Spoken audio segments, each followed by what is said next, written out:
ನಮಸ್ತೆ, welcome back to my channel. ಇವತ್ತು ಒಂದು ಇನ್ಸ್ಟೆಂಟ್ ಪುದೀನ ರೈಸ್ ಮಾಡ್ತಿದ್ದೀನಿ. 8ರಿಂದ 10 ಹಸಿಮೆಣಸಿನ್ಕಾಯಿ, ಒಂದು ಬೆಳ್ಳುಳ್ಳಿನ ಬಿಡಿಸಿಟ್ಕೊಂಡಿರೋದು, 1 ಇಂಚಿನಷ್ಟು ಶುಂಠಿ, 1 ಇಡಿಯಷ್ಟು ಕೊತ್ತಂಬರಿ ಸೊಪ್ಪು ಮತ್ತು 1 ಮುಷ್ಟಿಯಷ್ಟು ಪುದೀನನ ಸೇರಿಸಿ ನಾನಿಲ್ಲಿ ಪೇಸ್ಟ್ನ ರೆಡಿ ಮಾಡ್ಕೊಳ್ತಾ ಇದ್ದೀನಿ. ಹೀಗೆ ಗ್ರೈಂಡ್ ಮಾಡಿದ್ರೆ ಪೇಸ್ಟ್ ರೆಡಿ ಆಗುತ್ತೆ. ನಂತರ ಒಂದು ಪ್ಯಾನ್ಗೆ 2ರಿಂದ 3 ಸ್ಪೂನು ಆಯಿಲ್ ಹಾಕಿ ಈಗ ಕಡಲೆ ಬೀಜನ ಫ್ರೈ ಮಾಡಿ ಎತ್ತಿಟ್ಕೊಳ್ತಾ ಇದ್ದೀನಿ. ನಂತರ ಇದೇ ಆಯಿಲ್ಗೆ ಒಂದು ಸ್ವಲ್ಪ ಸಾಸಿವೆ, ಜೀರಿಗೆ, 1 ಸ್ಪೂನು ಉದ್ದಿನಬೇಳೆನ ಸೇರಿಸಿ ಫ್ರೈ ಮಾಡ್ಕೊಳ್ತಾ ಇದ್ದೀನಿ. ಇದು ರೈಸ್ ಮಾಡಿಟ್ಕೊಂಡ್ರೆ 10ರಿಂದ 15 ನಿಮಿಷದಲ್ಲಿ ಈ ತಿಂಡಿ ರೆಡಿ ಆಗುತ್ತೆ. ಹೀಗೆ ಉದ್ದಿನಬೇಳೆ ಚೆನ್ನಾಗಿ ಫ್ರೈ ಆಗಬೇಕು. ನಂತರ ಇಲ್ಲಿ ಸ್ವಲ್ಪ ಹಿಂಗನ್ನ ಬಳಸ್ತಾ ಇದ್ದೀನಿ. ಹಿಂಗೆ ಬಳಸೋದ್ರಿಂದ ಫ್ಲೇವರು ಚೆನ್ನಾಗಿರುತ್ತೆ, ಆರೋಗ್ಯಕ್ಕೂ ಒಳ್ಳೆಯದು. ನಂತರ ಇಲ್ಲಿ ಸಣ್ಣಗೆ ಹೆಚ್ಚಿರೋ ಅಂಥ ಒಂದು ಆನಿಯನ್ನ ಕಟ್ ಮಾಡಿ ಸೇರಿಸ್ಕೊಳ್ತಾ ಇದ್ದೀನಿ. ಆನಿಯನ್ ಚೆನ್ನಾಗಿ ಫ್ರೈ ಆಗಲಿ. ಮತ್ತು ಈಗ ಕರಿಬೇವನ್ನ ಸ್ವಲ್ಪ ಸೇರಿಸ್ಕೊಳ್ತಾ ಇದ್ದೀನಿ. ಕರಿಬೇವು ಹೀಗೆ ಸೆಂಟ್ರಲ್ಲಿ ಹಾಕೋದ್ರಿಂದ ಕಲ್ಲರು ಮತ್ತು ಫ್ಲೇವರು ಎರಡೂ ಉಳಿಯುತ್ತೆ. ನಂತರ ಆಯಿಲ್ ಚೆನ್ನಾಗಿ ಫ್ರೈ ಆಗಬೇಕು. ಇದು ಆಯಿಲ್ ಬಿಡೋ ಅಂಥದ್ವರೆಗೂ ಆನಿಯನ್ನ ಬಿಡದೆ ಫ್ರೈ ಮಾಡ್ಕೊಳ್ಳಿ. ನಂತರ ಇಲ್ಲಿ ಸ್ವಲ್ಪ ಸಾಲ್ಟ್ನ ಸೇರಿಸ್ಕೊಳ್ತಾ ಇದ್ದೀನಿ. ನಂತರ ಇಲ್ಲಿ ನಾನು ಸ್ವಲ್ಪ ಮೆಂತ್ಯ ಪೌಡರ್ನ ಯೂಸ್ ಮಾಡ್ತಿದ್ದೀನಿ.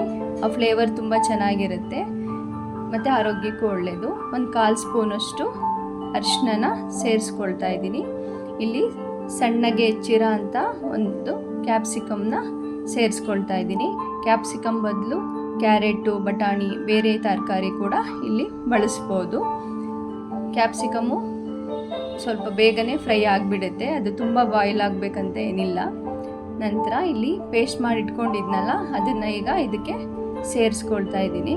ಪೇಸ್ಟು ಆಯಿಲ್ ಬಿಡೋ ಅಂಥದ್ವರೆಗೂ ಚೆನ್ನಾಗಿ ನಾವು ಇದನ್ನು ಫ್ರೈ ಮಾಡ್ಕೋಬೇಕು. ನಮ್ಮ ಚಾನಲ್ನ ಯಾರೆಲ್ಲ ಸಬ್ಸ್ಕ್ರೈಬ್ ಮಾಡದೆ ನೋಡ್ತಿದ್ದೀರಾ, ದಯವಿಟ್ಟು ಸಬ್ಸ್ಕ್ರೈಬ್ ಮಾಡಿ, ಸಪೋರ್ಟ್ ಮಾಡಿ.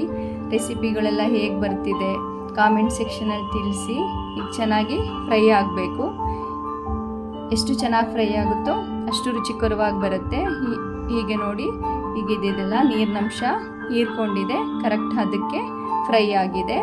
ಈ ಹಂತದಲ್ಲಿ ನಾನೀಗ ಸ್ವಲ್ಪ ರುಚಿಗೆ ತಕ್ಕಷ್ಟು ಉಪ್ಪು ಮತ್ತು 1 ನಿಂಬೆಹಣ್ಣನ್ನು ಸೇರಿಸ್ಕೊಳ್ತಾ ಇದ್ದೀನಿ. ನಿಂಬೆಹಣ್ಣಿನ ರಸ ಹಾಕಬೇಕಾದ್ರೆ ಸ್ಟೌವು ಆಫ್ ಮಾಡಿರಬೇಕು. ಉರಿ ಇದ್ದಾಗೆ ಹಾಕಿದ್ರೆ ಲೆಮನ್ನು ಕಹಿ ಬಂದುಬಿಡುತ್ತೆ. ನಂತರ ಈಗ ಸೇರಿಸ್ಕೊಳ್ತಾ ಇದ್ದೀನಿ ನಿಂಬೆಹಣ್ಣಿನ ಜ್ಯೂಸನ್ನ. ಈಗ ನಂತರ ಮಾಡಿಟ್ಕೊಂಡಂತಹ ರೈಸ್ನ ಇದಕ್ಕೆ ಮಿಕ್ಸ್ ಮಾಡಿದ್ರೆ ಇನ್ಸ್ಟೆಂಟ್ ಪುದೀನ ರೈಸ್ ರೆಡಿ ಆಗುತ್ತೆ. ತುಂಬ ರುಚಿಕರವಾಗಿರುತ್ತೆ. 10ರಿಂದ 15 ನಿಮಿಷದಲ್ಲಿ ರೆಡಿ ಆಗುತ್ತೆ. ಇದು ಲಂಚ್ ಬಾಕ್ಸ್ಗೆ, ಬ್ರೇಕ್ಫಾಸ್ಟ್ಗೆ ಎಲ್ಲ ಚೆನ್ನಾಗಿರುತ್ತೆ. ಇದು ಬಿಸಿ ಇದ್ದಾಗ ಅಂತ ಅಲ್ಲ, ತಣ್ಣಗಾದ ಮೇಲೆ ಕೂಡ ತುಂಬ ಚೆನ್ನಾಗಿರುತ್ತೆ. ಮೇಲೆ ಈಗ ಕಡಲೆ ಬೀಜನ ಹಾಕಿ ಮಿಕ್ಸ್ ಮಾಡಿ ಸರ್ವ್ ಮಾಡಿದ್ರೆ ಇನ್ಸ್ಟೆಂಟ್ ಪುದೀನ ರೈಸ್ ರೆಡಿ ಆಗಿದೆ.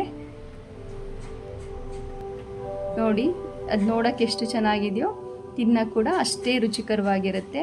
Thank you for watching.